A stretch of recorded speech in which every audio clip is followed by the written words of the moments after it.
Ma'am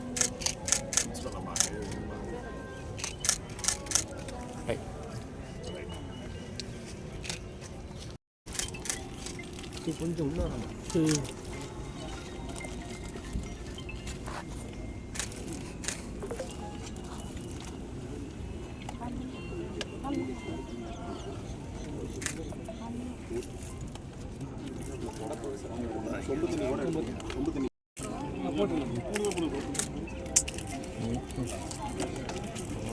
அண்ணா கொஞ்சம் madam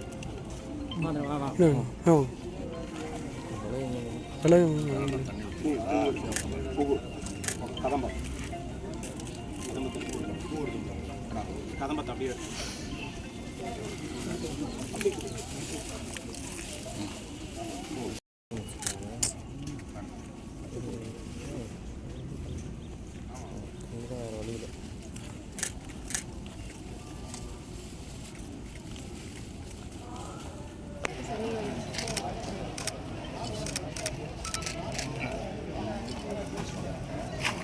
அங்கேருந்து அந்த மம்பட்டி இதெல்லாம் வச்சுருந்தாள் அதை எடுத்து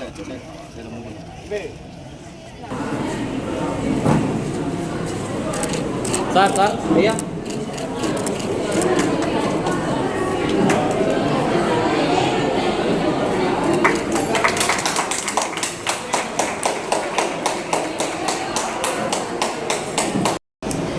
உள்ள கல்லூரிகளில் ஒரு முக்கியமான கல்லூரி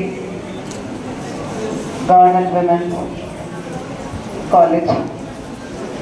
சிவகங்கை மாவட்டத்தில் உள்ள மாணவிகள் மட்டும் இல்லாமல் பிற மாவட்டங்களில் இருந்து கூட மாணவிகள் எந்த கல்லூரியில் வந்து படிக்கிறாங்க அப்படின்றது நம்ம மாவட்டத்துக்கே பெருமையான விஷயம். யூனிவர்சிட்டியில் மற்ற காலேஜஸில் ஆஃபர் பண்ணாத நிறைய கோர்ஸ், எஸ்பெஷலி ஹோம் சயின்ஸ் போன்ற கோர்ஸஸ்க்கு நிறைய ஸ்டூடெண்ட்ஸ் வந்து இங்கே அட்மிஷனுக்காக வராங்க அப்படின்றது மிகவும் மகிழ்ச்சியான ஒரு விஷயம்.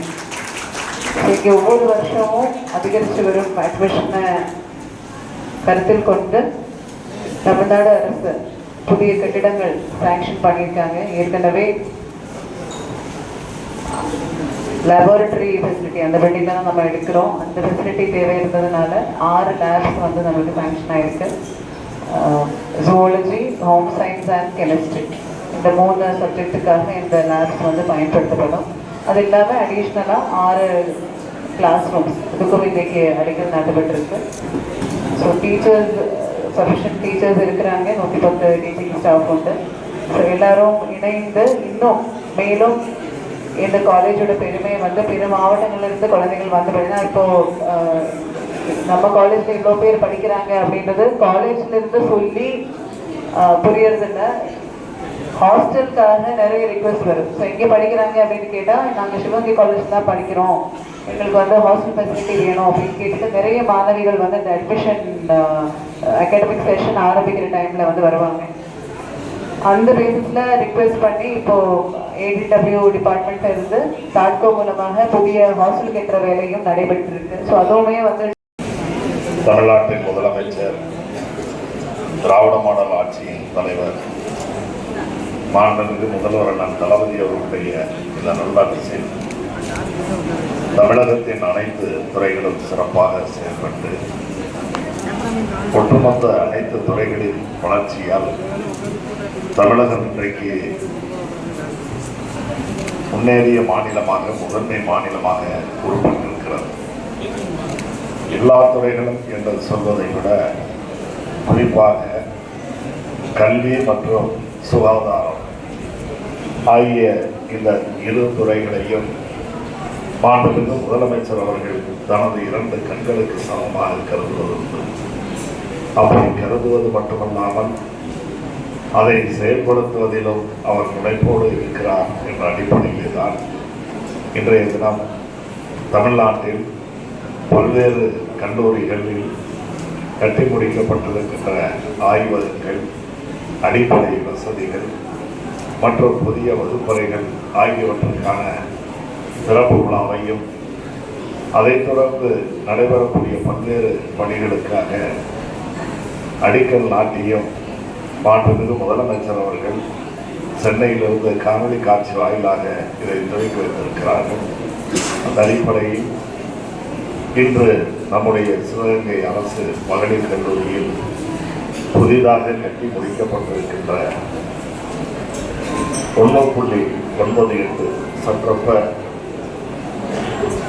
2 கோடி ரூபாய் மதிப்பிலான 4 ஆய்வகங்கள் மற்றும் மகளிர் ஓய்வறை திறக்கின்ற அந்த நிகழ்ச்சியும், அதைத் தொடர்ந்து 2,45 லட்சம் ரூபாய் மதிப்பிலான 6 புதிய வகுப்பறை கட்டிடங்களை கட்டுவதற்கான அடிக்கல் நாட்டு விழாவும் இங்கே சிறப்பாக நடந்தேறியிருக்கிறது. அந்த வகையில்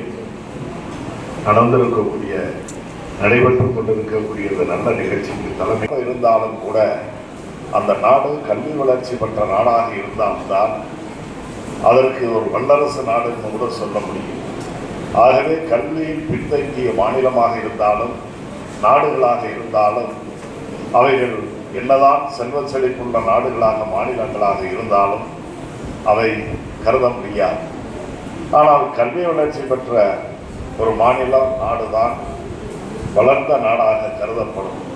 அத்தகைய பெருமைக்குரிய இடத்திற்கு இன்றைக்கு தமிழகத்தை இந்திய துணைக்கண்டத்தில் அழைத்து சென்றிருக்கக்கூடியவர் நம்முடைய மாண்புமிகு முதலமைச்சர் அண்ணன் தளபதி அவர்கள் என்பதை நான் இங்கே பெருமையோடு சுட்டிக்காட்டுகிறேன். இந்தியா முழுவதும் உயர்கல்வி இன்றைக்கு படித்திருக்கிறார்களே, அவர்களுடைய ஒன்றிய அரசு தருகின்ற தகவல்கள், அந்த தகவலின் அடிப்படையில் பார்த்தா 26%. ஆனால் தமிழ்நாட்டில் உயர்கல்வி படித்தவர்களுடைய சராசரி என்பது 52% எட்டி இருக்கிறது. ஆக நீங்கள் ஒப்பிட்டு பார்த்தீர்களே, ஆனால் இந்தியாவின் சராசரி கல்வியாளர்கள் உயர்கல்வி பெற்றவர்களுடைய எண்ணிக்கையை விட தமிழகம் 2 மடங்கு இன்றைக்கு உயர்கல்வி படித்தவர்கள். இதை விட வேற சாதனை என்ன வேணும்? இதெல்லாம் ஏதோ ஒரே நாளில் 4 வருஷத்துக்கு முன்னால் அவர் முதலமைச்சராக வந்தோடனே அதில் போட்டு அதிலிருந்து தொடர்ந்து வந்ததுன்னு சொல்ல முடியாது. தொலைநோக்கு பார்வையோடு திராவிட முன்னேற்ற கழக அரசுகள் குறிப்பாக 5 முறை ஏற்கனவே புத்தகநடிகர் கலைஞர் அவர்கள் காலத்திலும் பேரறிஞர் அண்ணா அவர்கள் காலத்திலும் ஆட்சி பொறுப்பில் இருந்து அப்பொழுது தொடங்கப்பட்ட பல்வேறு திட்டங்கள், குறிப்பாக மாணவர்களுக்கு இணையாக மாணவிகளும் கல்வி கற்க வேண்டும் என்பதுதான் திராவிட முன்னேற்ற கழக அரசுகளின் முதலமைச்சர்களுடைய நோக்கம். அந்த நோக்கத்தை இன்னும் சிறப்பாக செயல்படுத்துகின்ற முதலமைச்சராக நம்முடைய முதலமைச்சர் அவர்கள் விளக்கி வருகிறார். ஆண் பெண் என்ற வேறுபாடு மறைய வேண்டும் என்றால் அத்தகைய வேறுபாடுகள் மறைவதற்கு கல்வி ஒரு கருவியாக அமையும் என்பதில் மாறுபட்ட கருத்தல்ல. அதனால்தான் அத்தகைய ஆண் பெண் என்ற இரு பாலார் வேறுபாடுகளை மறந்து அனைவரும் சமம் என்ற